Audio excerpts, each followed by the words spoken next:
Bitcoin is an investment, not a trade. Hundreds of thousands of transactions that create real utility and represent real commerce in the world take place on the Bitcoin SV enterprise blockchain each and every day. This is because businesses and governments are using the BSV blockchain as the backbone of the business solutions that they are building. BSV is only 2 years old and has a bright future ahead of it, because unlike other digital currencies, the economics of the Bitcoin SV network allow individuals to place their money into BSV with the confidence that they don't have when investing in things like DogeCoin and other meme tokens. I'm your host, Patrick Thompson, and you are watching More Than Money.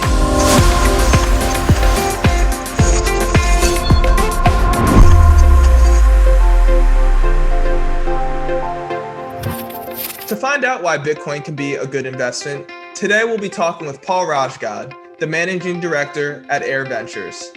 Before Paul joined Ayre Ventures, he had a long and successful career as an investment banker. But in 2019, Paul left the world of traditional finance and began putting his time and energy into the emerging blockchain and digital asset industry, specifically in the Bitcoin SV ecosystem. Paul, how are you doing, man? Hey, I'm great. How you doing today? I am doing good. Something I often say is that a lot of times when it comes to Bitcoin SV, people really focus on the engineering and the technical side of things. But what's important is, and because a lot of the space is, investors, speculators and traders, that we need to focus on the economic side of things more. So, what I'm wondering is, before you became a part of Ayre Ventures, what were you doing in the traditional finance world? And, what kind of made you change gears and focus on BSV? Sure. Well, I first want to say this is going to be a lot of fun because I also don't usually get to talk a lot about, valuation and especially cryptocurrencies. That's a dirty word, and I believe it's a dirty word. I know lots of dirty words, and I think that's one of them. So unfortunately, I'll be doing this a lot about crypto and cryptocurrencies, but it's a fun topic. It's not one that I spend a lot of my, daily work life on, but it's fun to talk about because I do talk about that stuff with friends of mine that are in the capital markets or look at investing in the space and look at stocks as well and want to know, what we're up to and what I think. So this is going to be fun. I hope it'll be fun. By way of background, before joining Ayre Ventures, which was a little over 2 years ago, I had a pretty long career as a tech investment banker in the Canadian and US markets, working with small cap, high growth companies. So by that, I mean companies that are under $1 billion of valuation, which, in the US is a pretty small company. In Canada, that's a pretty good sized company. But in the US, there are probably thousands of $1 billion valuation companies that are too small for anyone to talk about. Because, of course, when you're talking about Netflix and Shopify and, Apple and all that, you're talking about mega, tens or hundreds of billions, or in the case of Apple, trillions of dollars of market cap, or certainly over $1 trillion, right? So $1 billion and under is a pretty small company in the capital markets. But those are the kinds of companies that I focused on. I know you're looking at me thinking, young, handsome guy like you, how could you have had, that's exactly what you were thinking, right? How could you have had a long career in investment banking? But it was about 20 plus years growing up, from a junior banker out of business, out of MBA school to being a senior banker, working at various boutiques and the Canadian divisions of international firms. Like my last firm was Macquarie Capital Markets Canada, which is the Canadian arm of the big Australian bank, Macquarie. So I would work with those kinds of companies, helping them go public in IPOs and merging with SPACs and things like that to go public, and other mergers and acquisitions along the way to hopefully grow and become a multi-billion-dollar company and acquire other companies, use their stock as a currency to continue to grow and all that. So when I think about valuation and look at the value of cryptocurrencies and things like that, I look at it, I look at a lot of things in our world, in the crypto world, so to speak, the blockchain world, through the lens of the capital markets, the stock market, and that includes regulation, which is a thing for me that has always been a head scratcher when I see all the ICOs that continue to go on every day, literally every day. Patrick, I'm going to put you on the spot. Do you know how many cryptocurrencies there are today? Wow. I don't know the exact number off the top of my head, but it's more than a dozen. It's probably more than 24, but I don't know the exact number. Over 11,000 cryptocurrencies. Wow. And about 30 or 40 more today literally than there were yesterday. So I'm getting ahead of myself. That's a whole other discussion, but it makes me scratch my head and shake it and go, really? What are all these things? You know? But it gives me, I think, sorry to interrupt. It gives me a good background and perspective, I think, when I look at investments that we do at Ayre Ventures into the BSV ecosystem. When I wear the hat of, you know, should we be investing in that company or should we invest in that company? And are they going to achieve their growth? Because I've dealt with a lot of management teams over the years. But it also gives me a perspective, I think, on valuing these tokens themselves, you know, the BSV token. And I don't want to give financial advice. I'm not giving financial advice, but, you know, if we're talking, a part of the discussion today is how's one coin valued versus another and why, you know, I think I have a unique perspective on that, perhaps. No, definitely. And, you know, I think considering your previous experience in the world of investment banking and when it comes to traditional finance, what's unique about that, or maybe not unique, but, you know, like what's common about that is that there are equations that you can plug in and metrics from the company that you can look at to come up with a pretty decent idea of what the company is valued at or where it's heading in the future. Now, when we enter, you know, the digital currency world, we don't necessarily see people applying those same equations, looking at those same company metrics to find out where the company is going into the future. So what has your experience been like, you know, coming from that world of traditional finance where you did have those tools and resources to apply to a company's valuation, and then entering, you know, the blockchain digital currency space where people kind of call it the Wild West, but, you know, I feel like a lot of people are figuring it out as they go. So what has your experience been like there? Let me start off with kind of a macro comment, and I'll go a little bit more micro. You know, in the public markets, when you think about a bunch of tech companies, I'll give examples of like Netflix, Shopify, Snapchat. These three examples don't compete with each other, right? They don't compete for customers. You may be a customer of Snapchat and Shopify and Netflix, but in general, you know, they're not competing day to day to take away each other's customers. But where they are competing is for investor attention. They're competing for fidelity investments to buy as much as they can of Snapchat to keep its stock going up, to keep growing its valuation, right? And maintain that valuation. So they're competing for a finite amount of investment dollars. That might go up and down, and, you know, ideally the pool of investment capital is growing, but in general, that's why all these big companies have IR departments and go to conferences and try to talk up their stock all the time. Why? Because they're competing to get you to hold on to their stock, because if you instead sold, you'd be partly contributing to the stock going down, right? So what you'll see along the way, though, is, and I've seen this many, many times, I'm sure you have too, sometimes the stock goes too high, becomes overvalued by some measures when suddenly everyone's talking about it and there's this crazy momentum to buy as much of the stock as you can. And then sometimes we see the reverse. We see a rumor spread, company might be in trouble, holy crap, everybody get out as fast as you can, and they're trampling each other as they run for the exits. And in both cases, arguably, you know, the pendulum swung too far that way and it swung too far the other way. So the stock market doesn't get it right either, obviously. But what I think the stock market does get right, and this is sort of going a little bit more micro to your question, is when people talk about Apple's stock price or Netflix stock price, they're not just talking about the price and saying the price is going to go up because it's a high price and prices that are high go up and price.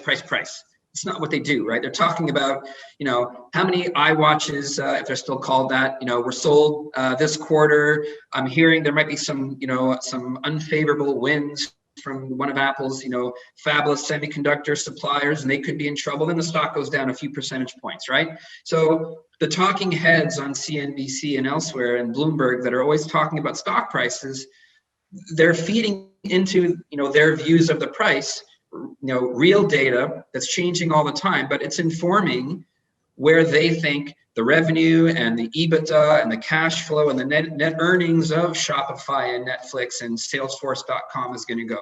And I think the equivalent should be true in crypto. So what's the equivalent in crypto? Well, I don't know. I don't think anybody knows, but what I'll tell you this, where it should start is utility, because that to me is the equivalent. When I think about, okay, well, if you imagined insert ticker symbol here of a specific blockchain or platform or protocol or whatever you want to call it, because some of them aren't blockchains, some of them are, you know, a network or whatever, how should it be valued? Well, I don't know. It should be valued by, is the friggin' thing being used? Does it have real utility? Do you see the number of transactions growing every day? I don't know how that necessarily translates into the value per se of the token price or coin price of that particular platform, but it's got to start there.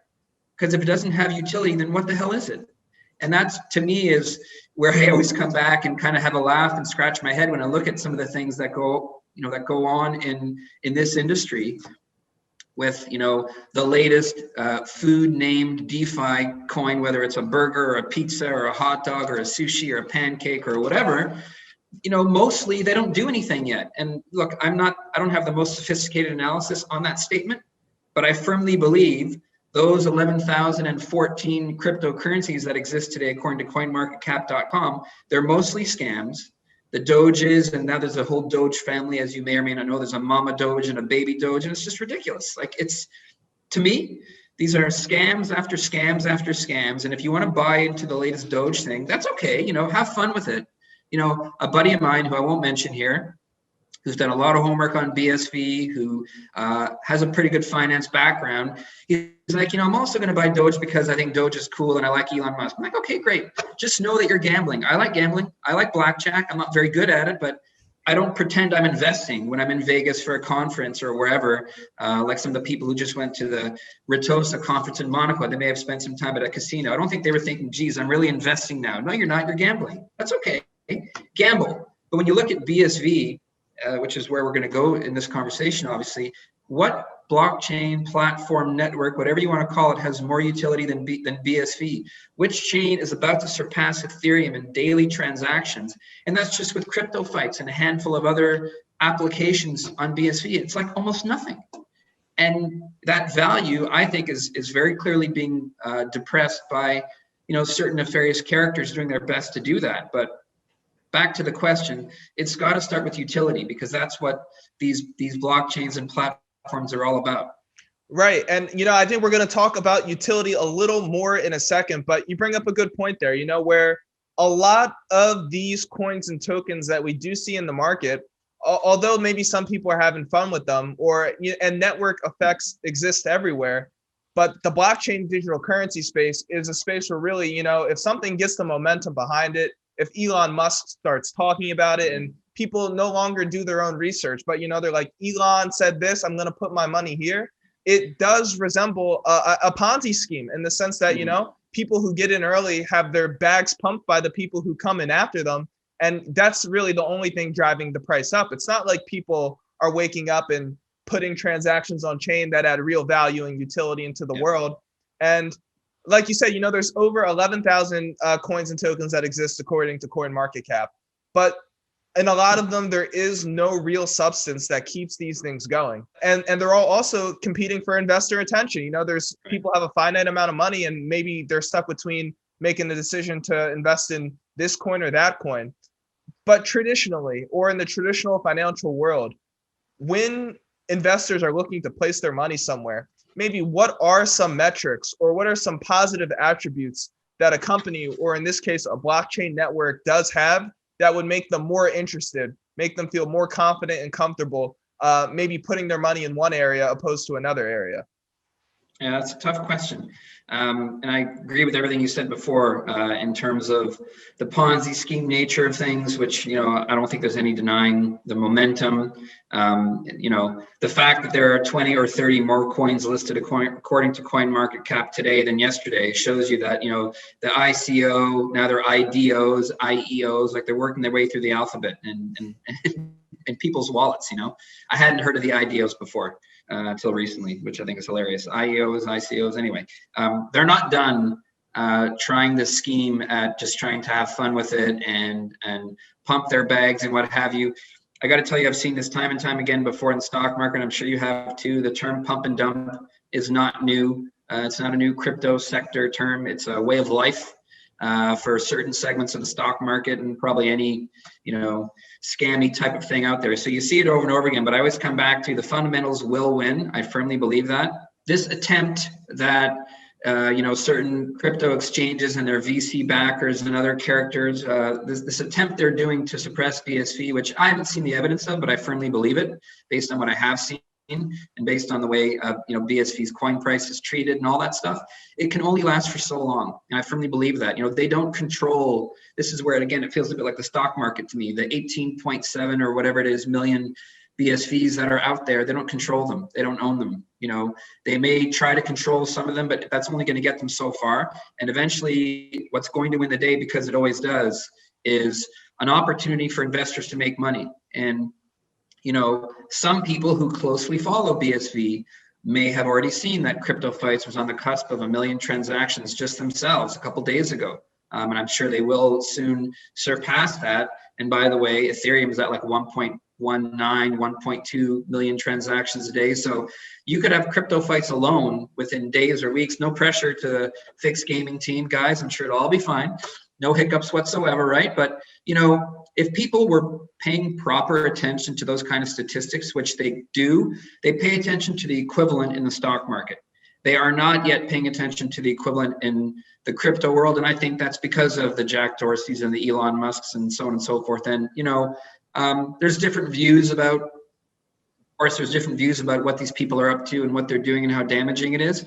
I just come back to, right versus wrong will win the day, and greed will win the day. And that's a good thing, because that greed will be investors, climbing past the noise going, wait, hold on a second. Who's doing more transactions in Ethereum? BSV, yeah, but how many? Wait, that's 2 companies? Two applications are surpassing Ethereum, and they're leaving it in the dust. Like, that will get more and more investor attention and more media attention. And that's just what I keep coming back to. Like, it'd be nice if the nonsense stopped, and it'd be nice if the clouds cleared and the noise went away. But I think that those factors will win the day, and people will realize what BSV is doing. And I think that's why, not giving investment advice per se, I think now is just an incredible time to be buying BSV's tokens, plus the investments we're making, which I'm very excited about. And I won't plug them directly, but when we talk about some of that, people can go to our website, ayre.group/portfolio and see what we've invested in. But, we're very excited about the wallets we've invested in. We're excited about fixed gaming. We're excited about all these companies that are on the cusp of huge growth. And it's just starting, right? It's really just starting. And that being said, why does Ayre Group invest in BSV and BSV-based ventures? And why doesn't Ayre Group invest in maybe things like DogeCoin? It's really very easy. We say this all the time. I probably already said it in this conversation, but BSV is, from where we stand, literally the only blockchain platform that's built for actual usage, actual utility. It's enterprise grade, very competitive, ultra low transaction fees. We all know that. It's actually being used. It's growing quickly, and that's just not something the other blockchains can say. A lot of them can talk about, well, we too have a vision of getting to 50,000 transactions per day, but it needs this to happen and that has to happen. Now, if you switch our platform, and it's going to become proof of stake and blah, blah, blah. And never mind, dare I say, never mind that BSV is the original Bitcoin protocol. We didn't even have to go there. I like going there. I'm a big believer in that. I'm a big believer in Dr. Wright and so on. But the reason I think it's irrelevant is a lot of the businesses that we invest in, and a lot that we don't invest in, because we don't invest in that much. We've invested in something like 20 companies, and how many projects are there in BSV? I don't know. I've lost count. 100, 800, 400. I don't know. An insane amount. And we'll be talking, I'm sure, about the investment community that's in BSV and that it's been growing, that a lot of people may not know about. But back to your question, BSV's capabilities, especially around data management, micro transactions, nano transactions, and nano payments, that's not only it's great for companies to flock to BSV because using it will cut their costs, and that's very true. But back to Crypto Fights for a second and fixed gaming. Look at how they're using BSV. Look at how Veridat is using BSV and how Company is using BSV. Not just because it's cheaper, but they're doing things on BSV's blockchain that you literally cannot do anywhere else. Like, look back to Crypto Fights. It's not just that you're enrolling in games and paying entry fees in BSV. It's also that I can go, as you know, I can go look at my game matches. I can rewatch what I did and learn from it Where is that? It's on the blockchain. Look at Veridat helping pharma companies and other companies not only put data on chain, but prove the integrity of that data by using BSV's technology that, according to company with a K, as we always say, if you listen to Peter Bainbridge-Clayton at CoinGeek Zurich, he literally said, BSV is technology, not blockchain technology, but technology that doesn't exist anywhere else, that, you know, we can only do what we're doing with BSV. Like, what's more powerful than that? So how can we look at investing in other things? You know, never mind the fact that Calvin would wring my neck and, you know, and break it if I dared discuss, hey, let's invest in some DeFi, you know, collateralized loan thing that needs its own proof of stake chain.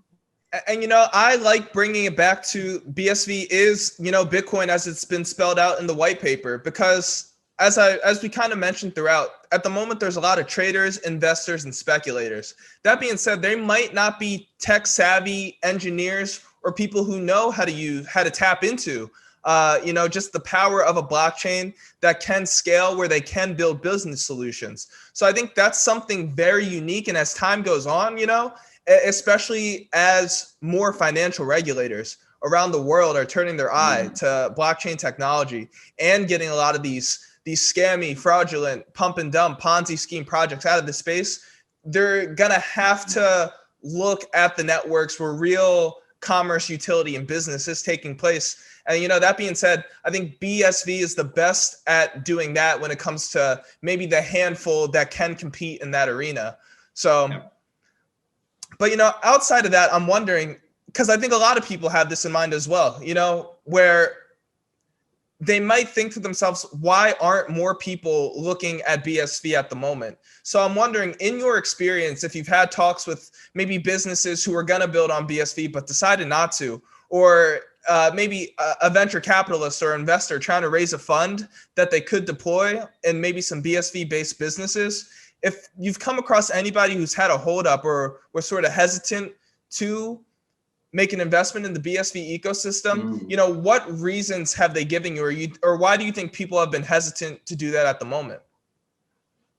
Well, there's a lot to unpack there. Let me start with the comment or question you had about enterprises looking at BSV and deciding not to come to BSV, perhaps because of the noise and the things they hear and so on. Truthfully, that happens, as far as I'm aware, incredibly rarely. In fact, I literally cannot think of an example. I can think of other examples where we've been talking to enterprises and they've chosen to go somewhere else, and I'll walk you through that as well. But the truth is, all the noise on Twitter that you and I and lots of people see, it literally lives on Twitter. I mean, sure, if somebody Googled BSV and looked into controversies, of course they're going to find things. Just as you would if you looked up Ethereum, you'd find controversies around, you know, their switch to 2.0 and the various, I don't know if they're up to 5.0 now or whatever it is, but all the challenges they've had switching to proof of stake anyway, and what's wrong with that. You'll have all kinds of stuff if you looked it up. But on the BSV side, I mean, going back to company with a K and the several others that we're currently in talks with and about to close investments on that have left other blockchains and come to BSV, they don't care about that stuff. They often don't know about that stuff.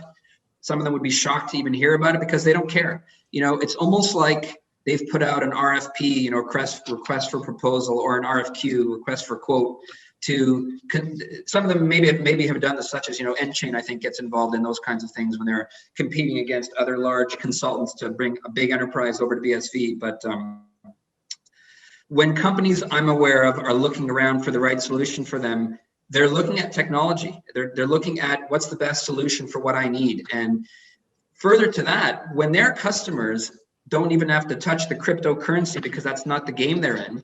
Like in the case of crypto fights, you know, to participate, you have to buy BSV, right? So, and as you can see, it's certainly not stopping the thousands and thousands of new users that are getting attracted to it all the time.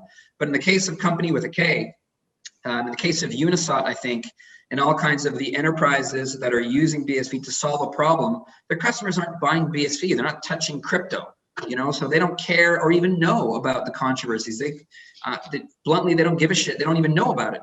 And I know some people may say to me, if they hear that, oh, that's not true. But I promise you, it's very, very, very much mostly true. The only cases where, this is where I'll talk about the other example, where I've seen enterprises not choose BSV when we've been competing, because as you know, I'm with Calvin Ayre that we don't have competition. There is no better technology. Don't believe us. Believe company with a K. You know, who left Ethereum and left Hyperledger to come to BSV. So don't take my word for it. But where we've lost to other cryptocurrencies is there's been a couple NFT type solutions where I won't mention the names, but some people may know who I'm referring to. But there's so many, you probably won't. But there's been some gaming related businesses that were looking at BSV, and some would shock you when I'm going to tell you. I'll actually tell you about, without naming them, an NFT platform and an enterprise software platform that both, and this is the shocking part, both management teams are big BSV fans. One's in the UK and one's in Australia, and I'm already saying too much, but both of them, believe it or not, Patrick, both of them has said to me and to members of our investment committee, we love BSV. We've gone to meetups. We believe Craig is Satoshi, but we're going to choose such and such blockchain instead. You know why? Because they've done an ICO and they have a foundation, and they can give away coins to us from the foundation without us selling equity. So they're basically saying, for reasons of greed, even though we love BSV, we're not going to choose BSV. We're going to choose this EOS-based platform or this, Ethereum virtual machine-based platform because they're throwing us $500,000 or $1 million worth of free money from their coins. And back to BSV being the original Bitcoin, we don't do that. It's not how it works. We're a VC, and our VC competitors and family offices are also investors. So we'll invest equity into your business. We'll loan you money through like a convertible debenture or something like that, and hope that you're so successful that we convert to equity. But we're not going to print BSV coins out of nowhere and give them to you to suck you in. So we'll happily lose. As far as I'm concerned, that whole discussion about how Bitcoin is an intelligence test, that's where I think it applies to enterprises, to management teams. If they're choosing that blockchain, even though they love BSV, because they didn't have to dilute their equity or whatever, then I think they made the right choice. Please go there. Because you're the wrong, you don't belong on BSV until you're ready to come. And of course, we can't stop you. It's a protocol. So when they want to come to BSV, even though I may be pissed at them, they can go ahead and do it. And just to wrap this up with the final question, I'm wondering if there was one general takeaway that you would want traders, investors, and speculators to walk away knowing about BSV, and maybe even some of the Bitcoin businesses who are looking to raise capital, what would that general takeaway be? I would say two things. I think the first thing is I would reiterate my view that you need to look at blockchains and their token price, their coin price, like it's a stock, and look at like you do at a high growth tech company. And this is what I've said to buddies of mine, from my prior career in banking who ask about BSV. Just a few weeks ago, I had a call with a bunch of investment banking partners and traders and so on who ended up investing in one of the companies that's involved with BSV just by coincidence. They were involved with kind of like a SPAC, and that BSV related companies merging with that SPAC and going public. And they're like, hey, Raji, that's my old nickname, short for Rajchgod, I guess. Raji, tell us about this BSV stuff we keep reading about and all your stupid posts on LinkedIn. Tell us what this is about. So I walked them through it, and I basically said to them, you got to look at this like we used to look at the growth companies that we were selling funds and hedge funds and institutions and pension funds to invest in. These are high growth companies, or so they should be. And you need to look at the utility of these stocks, which are crypto coins, which are tokens, and ask yourself who's performing. And that's the beauty of the blockchain. Unlike in the stock market, you can't follow Apple's results every day, right? You have to wait a quarter and then some to see how Apple's doing. You might have a feel about the headwinds that they might be facing for this or that reason, but with the blockchain is, it's all public. I can't see who did what unless they want me to know. Like in the case of crypto fights, I can go see how many transactions they did or whatnot, but I can go on the explorers and see how many transactions were done today. And if that's not the driver of utility and value in the blockchain space, and I don't know what is. That to me is where it has to start. The second thing I would tell them, which ties into one of our earlier points about capital flowing into BSV, we didn't really touch on this yet. They may not be shouting from the hilltops and tweeting about it on social media because a lot of these funds and family offices are kind of are social media shy and like to be private. I have to tell you, there's more and more funds literally investing in BSV deals than I've ever seen before. I've only been with the group 2 years now. But of course, BSV has been around for that entire time. Some of them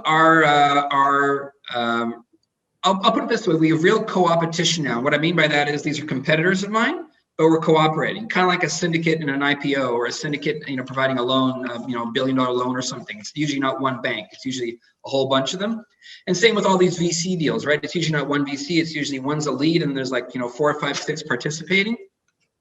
So when I say co-opetition, some of the funds that I'm seeing in BSV now, and some of the entrepreneurs in BSV have met with some of these folks, so they'll know what I'm talking about. Some of them, frankly, aren't very nice. Some of them are very competitive. Some of them I've introduced a whole bunch of deals to that they may be participating in now. But meanwhile, they're going behind my back and looking for their own BSV deals and trying to, land the lead before we can. And so they're kind of competing with us, being kind of aggressive. But I got to tell you, you know what that is? That's capitalism. That's a very healthy, normal VC capitalist way of life. That's a very healthy sign for the BSV ecosystem because that's how all capital markets work. It's not all kumbaya and puppy dogs and ice cream and everyone hold hands. It's competitive, cutthroat, and some of these guys are a little bit mean and nasty, but that's great. There's a few pretty big funds and some smaller family offices that are in our deals now. Literally, not just that I'm showing them our deals, but they're participating and competing against us. I think it's great for the BSV ecosystem. So you may not know this because they don't want to talk about it, but some of them were in Zurich. I'm sure more of them will be in New York for CoinGeek New York. So this is a very, very healthy sign. And that's another thing I'd share with my, traders and capital markets friends. Paul, thank you so much for taking the time to hop on the show today and share your insights. Yeah. Pleasure. It's a lot of fun. Thanks, everyone. I hope you enjoyed all of the insight that Paul was able to provide us with. I'd like to take a second to look at a few of the key takeaways from our conversation with Paul. Number 1, blockchain networks can and should be thought of like a company's stock. And although all coins and tokens may not be in direct competition, they are continually competing for investor attention. Number 2, while there are metrics and equations that are used on stocks to discover their valuations and their projected future performance, analysts are still searching for the best way to value blockchain networks. The closest thing we have when it comes to valuing a blockchain is the utility a chain has and how many transactions are being put on chain each day. A metric you should look at and consider is a network's transaction count and if it is continually growing over time. And finally, number 3, a lot of coins and tokens don't have that utility or continual growth. A lot of cryptocurrencies are simply gambles. Now, there isn't anything wrong with gambling, but gambling is not investing, so you should not confuse the two. At the end of the day, fundamentals are going to win. Because when these pump and dump Ponzi scheme coins run out of new buyers, there will be nothing left to keep them afloat. Only the blockchains with real utility and commerce will survive. I'd like to thank everyone who tuned in and watched today's episode of More Than Money. My name is Patrick Thompson, and I hope to see you back for episode 2.